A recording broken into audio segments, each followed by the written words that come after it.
There's a string? Okay. Yes, Sir Hairless here.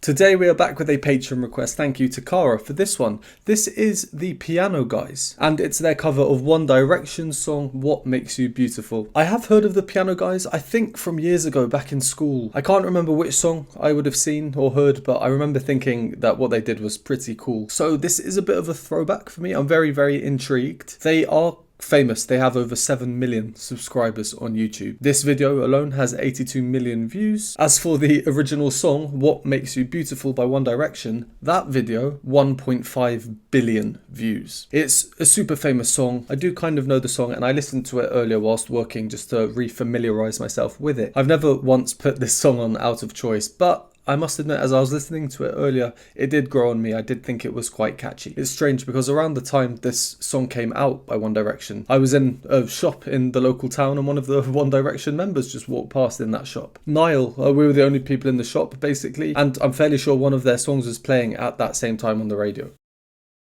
It was very weird. Was it this song? Who knows? If anyone knows Niall, please reach out and ask him what song was playing on that day. Just in case you don't know it, here is the song. You've probably heard it before on the radio or something. Baby, you light up my world like nobody else, the way that you... As for this performance, this is 5 guys playing on one piano. Yes, you heard that right. 5 guys on one piano. So without further ado, let's get straight into it.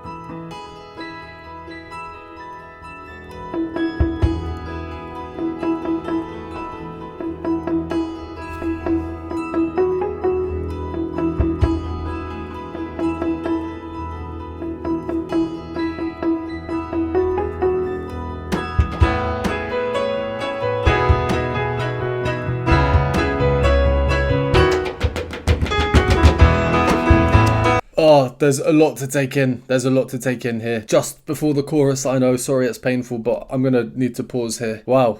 Yeah, a lot to take in. Let's go over and analyse what we've heard. If you don't want to hear my analysis or hear my thoughts, go to the timestamp. Alright, so to take it back right to the start, they're doing this in the same key as the original song, E major. The first thing I want to say is, well, it's just to show my appreciation for the ingenuity here and the innovation for this sound that they're producing by the piano. How many people have done this to a piano?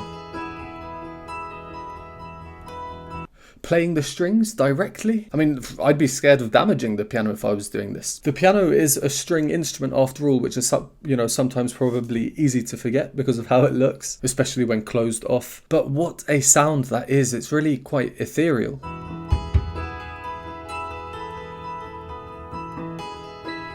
The incredible precision as well required to play these. It's like a harp where the strings are super, super close together. I mean, I'm having great fun just trying to watch each person individually and see exactly which sound they're producing. For example, the bass part here. There are also harmonics produced by it. Harmonics are overtones. The bass note is ever so slightly not in tune because of how it's being played. But you can hear this overtone, the F sharp, alongside the bass note. Kind of throbbing there. You'll have to be wearing headphones to be able to hear this probably. And these overtones, they're really only possible because of how the strings here are resonating. I'm just picturing these frequencies, invisible frequencies that are all around us, but we can't see them, just in my headphones right now. We have the 2 top players, the guys playing the highest parts. And I like all these camera angles. They really, really help us to see exactly who is doing what because a lot of layers do come in. And it's not perfect. I mean, it basically is, but there are little imperfections here and there which I like seeing and hearing. Imperfections are natural after all. For example, let's listen to the top note here. You'll see it kind of stutters. there, you know, ever such a slight delay on it. So it's good. It's this nice natural sound. It's not just being pumped in and created by a studio. I imagine with them playing like this all on the same piano, one of the main concerns is not muting the strings so that the keyboardist can still get their notes through. For example here, he's stopping the strings from vibrating and resonating. So that sound is muted and this is the sound we get. Quite cool sound. And the music is somewhat tense in a way. We get this introduction of a literal percussive beat. The piano is considered a string instrument, like I mentioned earlier, but also a percussion instrument. People think of it as kind of both. So this whole video could not be more literal in terms of that description. Yeah, and the polyphony here is amazing. So many independent lines. And by themselves, they're quite simple. They have to be because of how difficult they are, you know, playing in between these strings with the tiniest of gaps. They can't be that complicated on an individual level. But we have these slight rhythmic adjustments to each line, the occasional syncopation, offbeat emphasis. Throw them all together and this lovely arrangement happens. Yeah, sorry, let's just close your eyes and listen.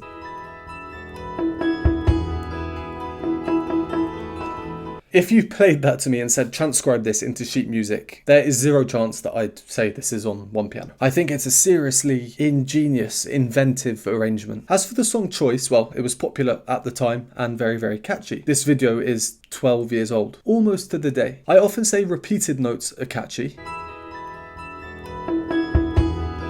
And let's listen to the original. Baby, you light up my world like nobody else. I can only show so many seconds because of copyright, but then that bit repeats. But when you smile at the ground, it ain't hard. So of the first 19 notes we hear in the melody, 16 of them are the same note, the E.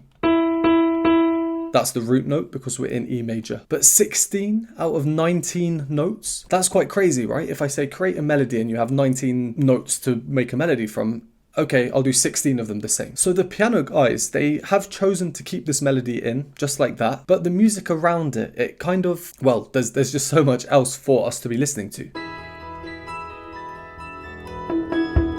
The one line that really sticks out to me is the very, very high line.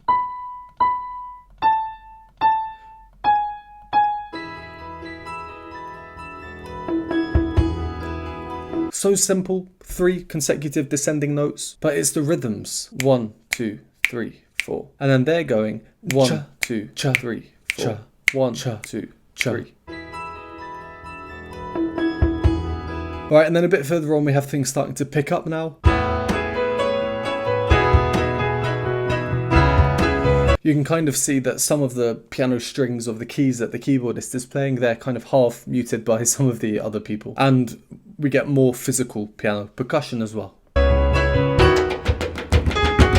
And that's where we got to, the chorus, so let's carry on.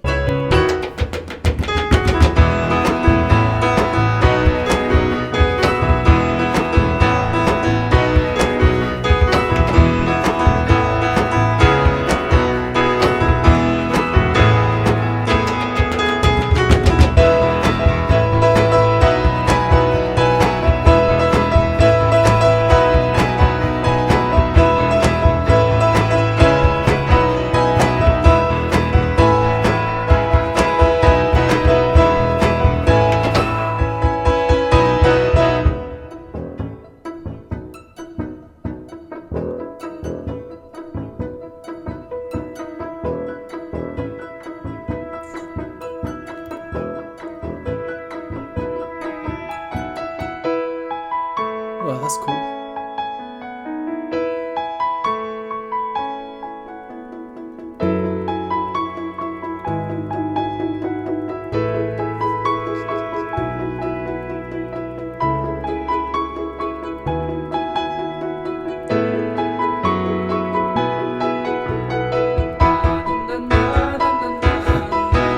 I was told by the requester that there would be singing this. I completely forgot, not going to lie. Well, I think let's pause here. There's a string? Okay, we'll go over and analyse the middle section. We're about 2/3 of the way through. From where we left off, we get the chorus again. Repeated notes, 6 of the first 9 notes repeated. But when the notes do change, the harmony note, which is the 5th note, so if this is 1, note number 5, the B, that doesn't change, it's constantly playing. So the idea of repetition is ever present. It's crazy how the simple melodies are the ones that can be really, really catchy. I'm not a huge fan of the song personally, but it's insanely popular, so it must be very appealing and very catchy. Yeah, that B note, it's a bit obvious higher up now on the repetition.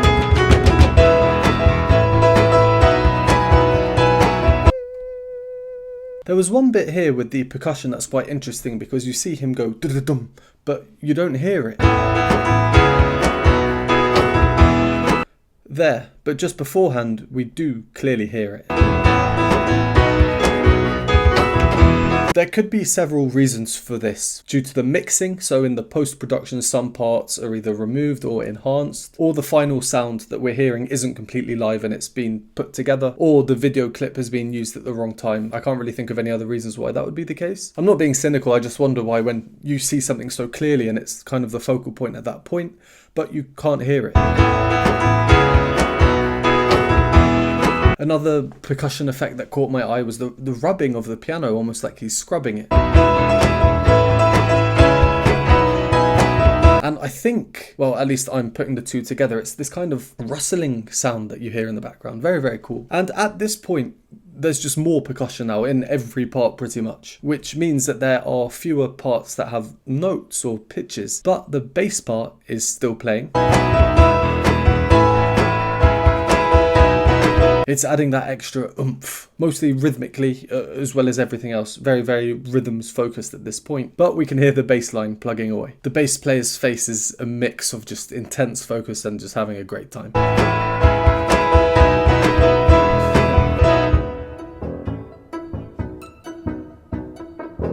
It's just making me think of Summer Nights from Greece. So the next bit, on the theme of repetition, the melody as we've seen is mostly repeated notes. Repeated notes in this are ever prevalent. One of the parts that stands out in this bit, listen out for it, it's just playing these two notes over and over.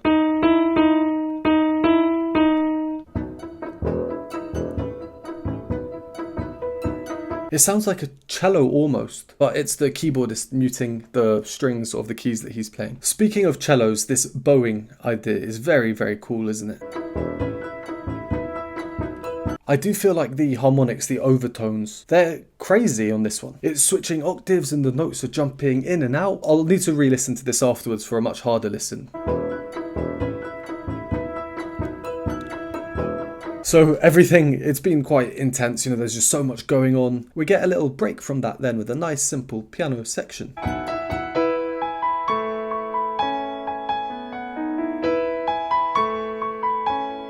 And then the first bass note to enter, that I was not expecting that.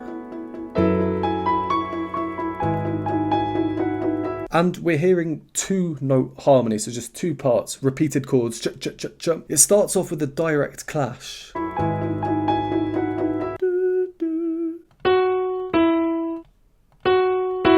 Before then moving to more standard 2-part harmonies.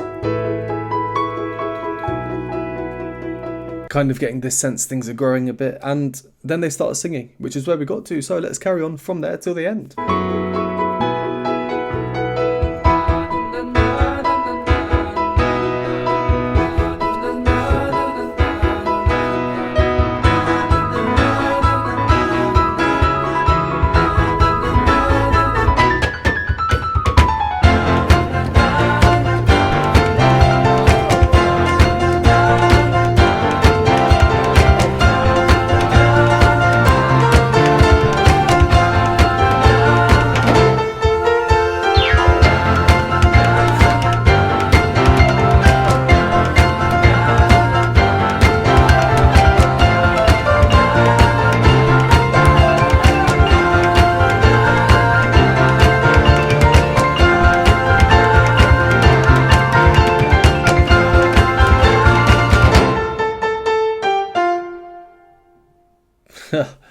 That's pretty nuts, isn't it?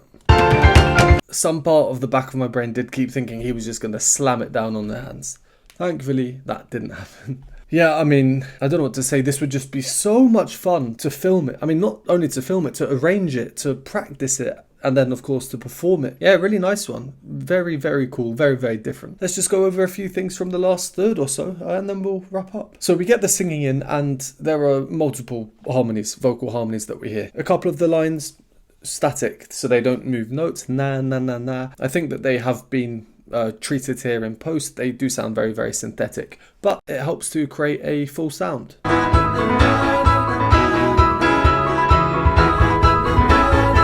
And this last section, it's all about growth. After this little piano lick, we get a key change. So we've moved from E to F, so up a half step or a semitone. Moving up, hinting at a climactic ending. And shortly after that, that's where the polyphony starts to get really, really full, really nice. Nice little vocal line. It's quite high, actually. And the hemiolas in the piano, so 3 beats played in the space of 2 instead of chum, chum, chum, chum. It's cha, cha, cha, cha, cha, cha. So we hear them moving down here. They really help to bring out the counterpoint between the other parts. Rhythmic differences, cross rhythms, syncopations. And through all of these moving parts, there's one part that does not move. It is the root note, this F. Piercing straight through. That moves into this, there was this nice kind of layering of a chord where they build up. So again, just more growth. And why I say this last section is about growth, and I keep saying that word growth, it's because we've now grown to outside of the piano. There are more parts and layers than we can see.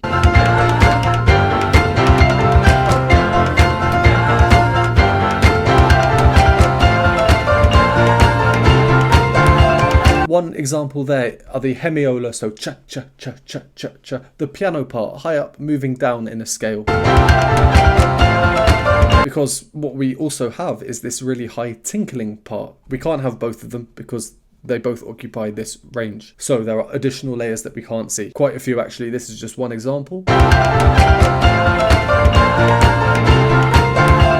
But these 2 high parts that we can't have simultaneously on the piano based on what we're seeing, they work really nicely with each other and against each other. The scale, cha, cha, cha, cha, cha, cha, it's stressing this idea of 3. The upper part, cha, cha, cha, cha, cha, cha, cha, cha, cha, cha, 1, 2, 3, 4, 1, 2, 3, 4, the idea of 4. So yeah, as we approach the end, the sound is just so full, so many layers going on. Yeah, really, really cool arrangement. I don't have too much more to say. That was very, very cool. Nice breath of fresh air, I think. 12 years old as well. Wow. Definitely very deserving of their 7 million subscribers, I think. Alright, well, thank you again for this request, and thank you as always for watching. Would appreciate a like and subscribe. If you enjoy my content, want to support me, join the community and vote on future polls, you can do so by joining the Patreon that you see on the screen now or the YouTube membership link below, and I will see you next time.